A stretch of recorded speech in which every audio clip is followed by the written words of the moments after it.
I'd like to welcome you to the story of my attempt to become a member of the Iron Butt Association. The Iron Butt Association is a motorcycle riding organization that dedicates itself to safe, long-distance riding. My preparation started with watching YouTube videos. Lots of YouTube videos. I was looking for hints, tips, strategies, things I should watch out for, what I needed to pack, how to track my stops and progress, and the problems that people have previously had and how they've dealt with them to get through the challenge. Yami Noob is probably the biggest channel I watch, with about 1 million other people. If you own the current generation of the Goldwing, you really have to check out the Cruiseman's Garage. He has tons of videos, hints, tips, tricks about the new Goldwing that are really a goldmine of information. And of course, one of my favorite channels is Chris Caliente, out on his Goldwing. He's got a lot of videos about both generations of Goldwings and offers a lot of content on accessorizing or modifying your Goldwing. For specific Iron Butt tips, I watched the FTA Adventure channel, SJ on the Way, Sodak Motorcycle Blog, Corey's Rides, Two Wheeled Rider, Hollywood Rebel, Watch JR Go, Ride with Two Indians, and Patriotic Rider. The channel I got the best information from was Wit Meza. After watching Wit, I was very confident I was going to be able to make the Saddle Sore 1000 with no issues. That was mostly because she did the Saddle Sore 1000 on a Harley Davidson with a 100-mile range. She completed the trip with 10 gas stops. That was a pretty impressive run to me. From what I learned, for the most part, the trip isn't hard if you have a reliable motorcycle, you plan your route, you ensure your gas stations will actually be open when you get there, to make sure you stay hydrated, to make sure you bring food or plan where you're going to stop for food, to make sure you have gear for the weather, and to make sure you don't run into any troubles. Well, you really can't prepare for that, but just be ready. Before I left, I'd added some accessories to my Goldwing since I just recently got it about a month ago. I added front adjustable foot pegs, some lighting, and my front and rear dash cam. Since I've only had the bike for about a month and had only ridden 1,000 miles on it, I wanted to get a feel for how the trip would go. I wanted to see exactly how far I'd get on a single tank of gas. My 2016 Goldwing had a 6.5 gallon tank, and I was usually able to get between 220 and 240 per tank, depending on how hard I rode the throttle. Twice I had gotten 250 miles on a tank. I have a fuel tracking app and have recorded every fuel stop over the 3 years I owned the 2016, and over that time I averaged 38.6 miles per gallon. The 2021 Goldwing has a 5.5 gallon tank, and I've still been getting around 220 to 230 miles per tank. As of now, the app shows I'm getting 42.3 miles per gallon on the new wing. On the day before Christmas Eve, I made a one-tank out and back trip to verify the range I'd be able to get. I made it 240 miles on a single tank of gas and refilled with 5.1 gallons. That came out to 47 miles per gallon. I still had about a half gallon left, or 0.4, so I still could have gotten about 20 miles before I totally ran out of gas. But to get that mileage, I had to stick to a strict 65 mile an hour limit, even when the speed limit went up to 75 miles an hour.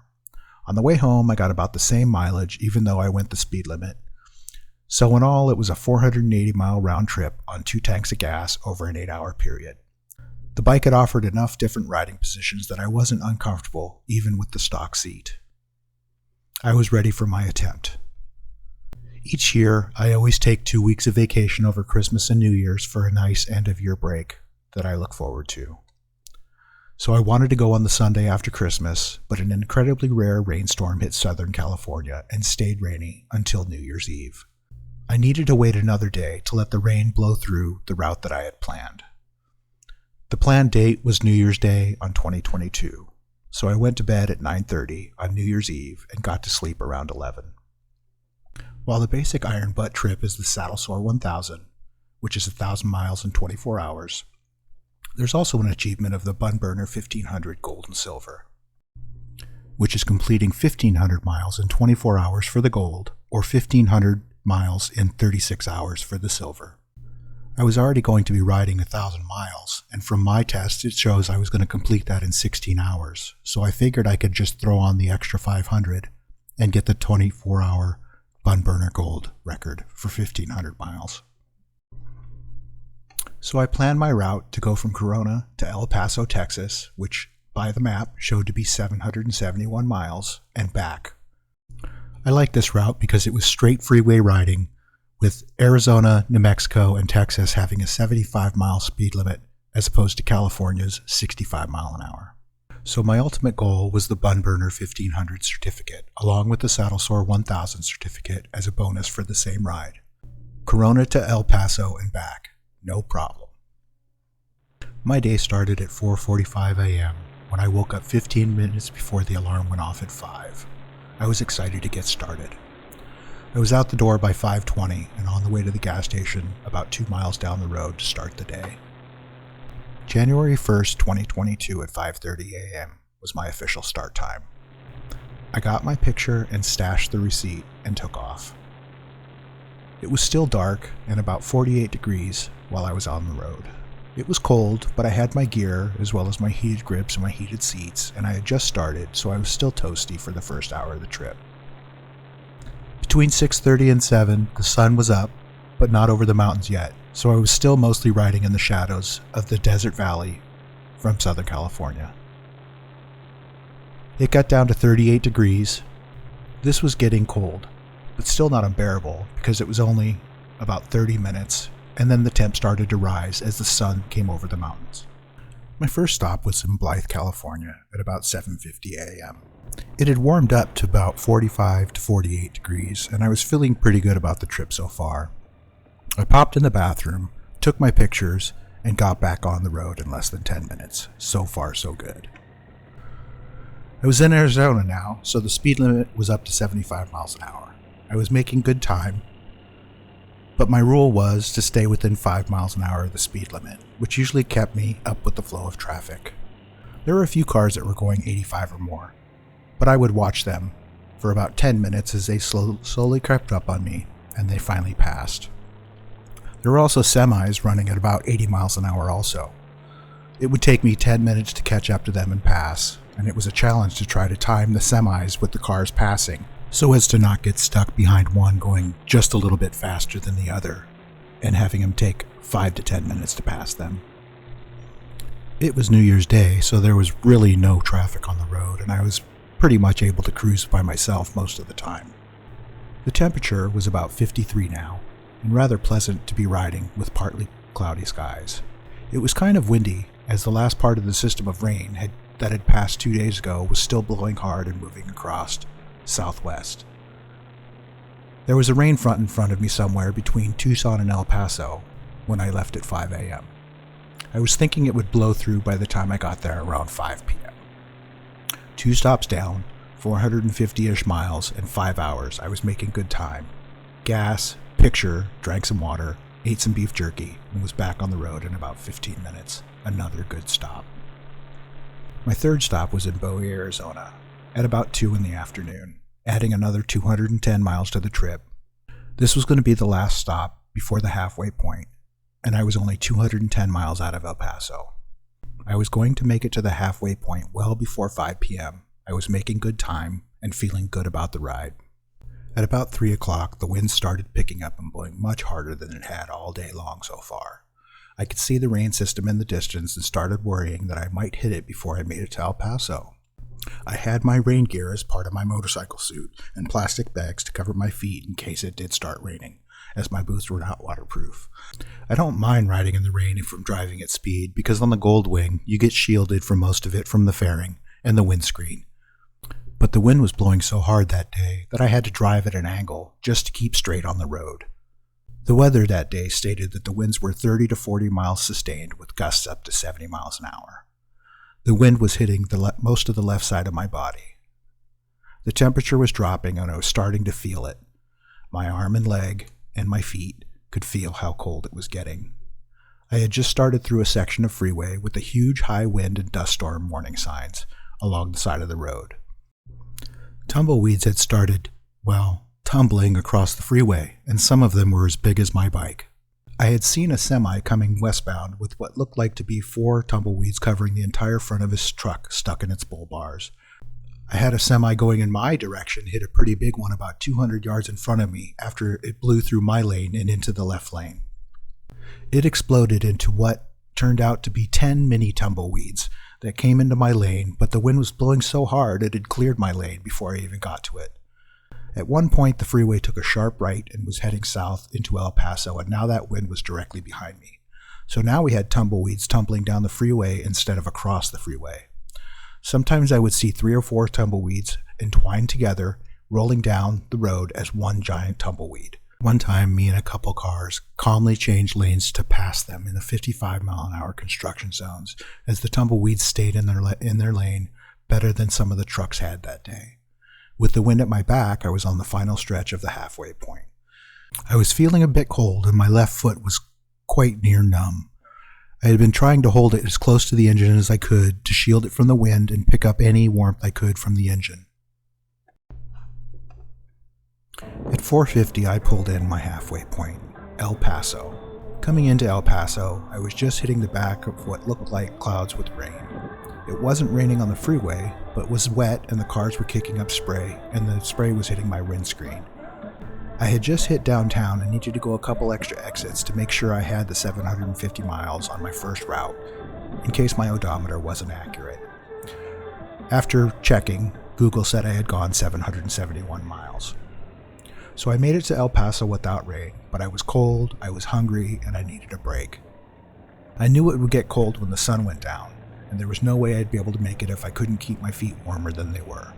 I had seen a Walmart a couple exits before my gas station, so I headed there to pick up some Hot Hands hand warmers and put them in my boots. I ended up grabbing 2 double packs. They said they lasted 10 hours, so I figured that would be enough to get me home. I wasn't planning on having Mickey D's for dinner, but since there was one in Wallytown, I grabbed 2 quarter-pounders and slammed them down and drank another bottle of water. Between my gas stop and supply/dinner stop, I rested about 45 minutes. I put 2 hand warmers in each boot, and by the time I finished eating, I could feel the warmth they were producing warming up my toes. After congratulating myself on the idea about the hand warmers for my feet, I was pretty confident. I would probably be completing the Saddle Sore 1000 somewhere between my 5th and 6th stop. After that, it was only 500 more miles for the Burn Burner 1500. I was estimated at getting home at around 2 or 3 a.m., and it felt like I was kicking this ride's ass. The sunset coming out of El Paso was pretty amazing, but very brief. When I got back on the road, the temperature was about 45 degrees. It had been 45 degrees for most of the day, so I was mostly okay. But that wind that was at my back on the way into the city was now in my face. So it went from wind that felt like 40 to 50 miles an hour at 75, now felt like 100 to 110 at the same speed.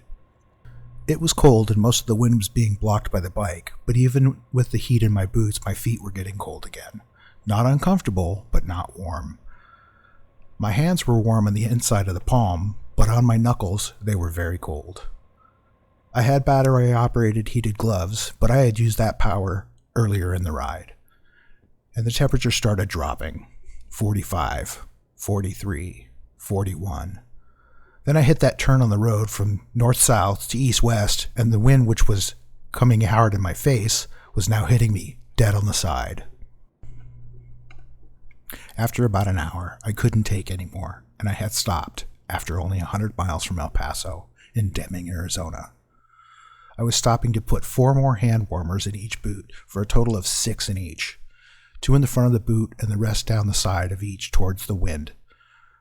But the wind was hitting my body, and it was getting through my 5 layers of jackets and riding gear, and at this point, I didn't think I was going to be able to get the Burn Burner 1500 in 24 hours if the warmers didn't help my feet, or I couldn't make it out of the high wind area and get back to the hills in Arizona. It was still 41 degrees, and the sun had been down for 2 hours. I had just passed the Continental Divide, which is about 4,300 elevation, so I was hoping to get back down to the 600 elevation in Corona, and the temp may at least stay the same as I descended in elevation. So I hit the road again after a 20-minute stop. My feet were warmer for a bit, but the temp kept dropping. 38, then 35. When it got to 35, I really started to feel it. I started alternating, putting my hand under my butt next to my heated seat. My butt seemed to be the only warm part of my body. Every 3 to 5 minutes, I kept switching hands, but the temp kept dropping 33, 32, 31, 28, 29, 31, 33. Okay, it was coming back up. 34, 33, 32, 31, 31, 31.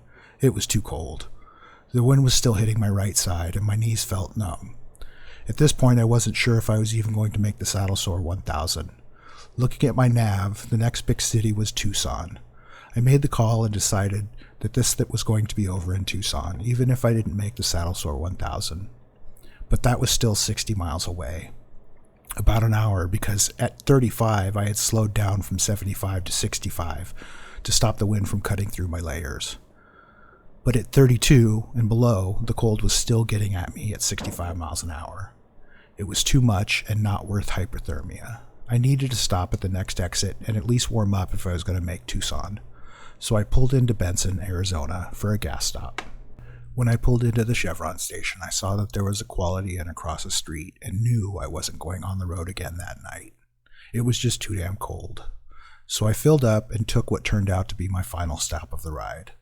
I was happy to know I was getting out of the cold and didn't notice an Arizona state trooper that had pulled in behind me when I was getting gas. I know I wasn't speeding, so I don't think he followed me into the station, but I was surprised I didn't see him pull in. He got out and we caught eye, and I nodded. Then he asked, "I'm freezing. I'll go to the hotel right there." Then I headed over to the motel room.